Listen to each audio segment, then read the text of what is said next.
Can everyone hear me? Yeah? Hey. So give it up tonight for all the organizers and all the comedians, man. Hand of applause. So my name is A.Rahman at your service. I'm doing it here for the puppies, doggy style tonight, so let's get this done. So on my last HBO special, I revealed I was from a tiny little country in East Africa called Djibouti. Shaped like a booty in the back. That is incorrect. I am actually from Ethiopia. So feast your eyes. I'm probably one of the biggest Ethiopian you'll ever meet.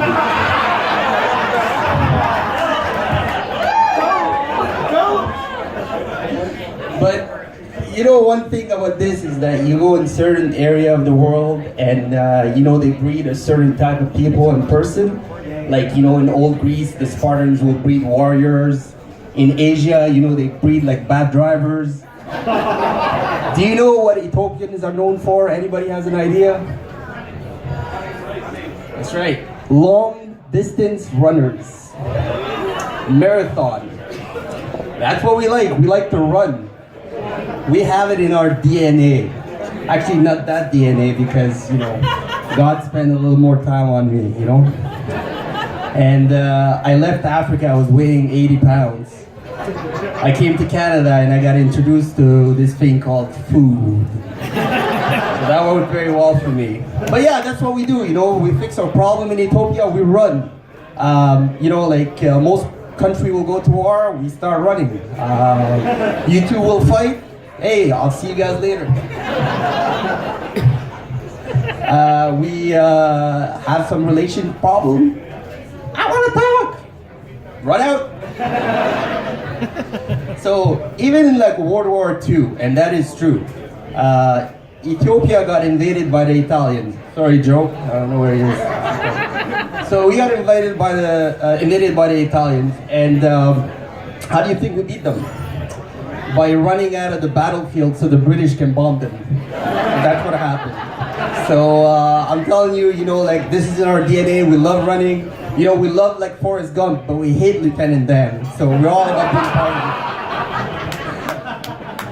Coming to Canada, I started to make my mark, and my uncle Omar, he was always the beacon in our family, right? So he will talk to all the kids and tell them, hey, listen, you gotta be, the best, you gotta be successful, you gotta be proud of your culture and everything else. And, he, in the late 90s would, call us and give me a pep talk. And, my Uncle Omar is the type of guy that thinks he knows everything, in the world. He knows everything, but at the same time, the dude has never left the village.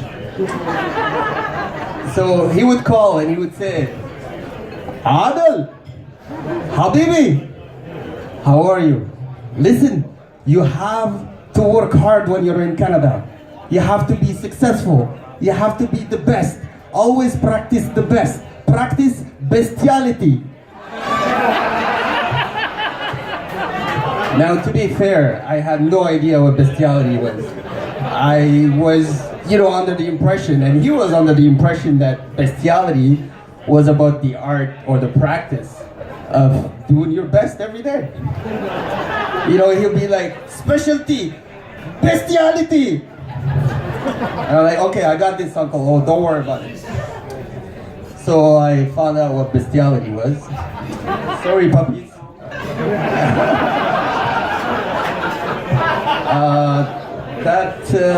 That was dark days, and I never bothered to correct him. So eventually the internet made it to the village. And, I just can't imagine his face right now when he looked it up. Let's just say we don't talk about bestiality anymore. It's the internet, though. The internet is a beautiful thing, you can buy a car online, you can shop for clothes, you can have a Groupon for an orgy, anything that you want, essentially. You can just, get into it. And Tinder, the dating app right now, has a new feature starting on April 1st. It's called Tinder Surprise. You don't know what you're gonna get, but you're gonna get some. And I was talking about it with my uncle Omar, right? And by now he's like a techie, so he knows the apps and everything, right? So he was just telling me that, Tinder should come up with all those features and options like arranged marriage, bride kidnapping, membership should go anal.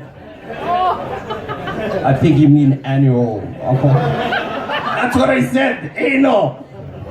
All right, no worry, just leave Tinder alone, we'll be fine. What else we were talking about? I think our last conversation was about the flat earth theory. I was telling him that, in the West, it's a big thing, Uncle Omar. Like, people are serious about it. Some people want to walk, until the end of the earth. His response was gold. He was like, well, better run it than get an Ethiopian to do it. That's my crazy Uncle O, Round of applause for Uncle O. So we had a long winter, snowy and cold. I'm assuming a bunch of people went down south. Yeah? Had a great time? Yeah. I went to my first boat cruise. Wow. Life changer. Never in my wildest dream or my worst nightmare, I imagined being stuck on a boat with a bunch of 80-year-olds. It was like being in the Everglades. It was like Little Ray Reptile Zoo. They were lined up on the deck like alligators, iguanas, crocodiles. The gecko from the Geico commercial was there. And to add to the ambiance, the captain of the boat was Australian. Hi there, it's Captain Dundee, right here from you, mate, you reckon? So it felt pretty good to be on that boat. Not. But at the end of the day, it's like, I was kind of weird being the only person over there that was half their age. And I was walking around like in the movie The Quiet Place. I didn't want it to wake them up.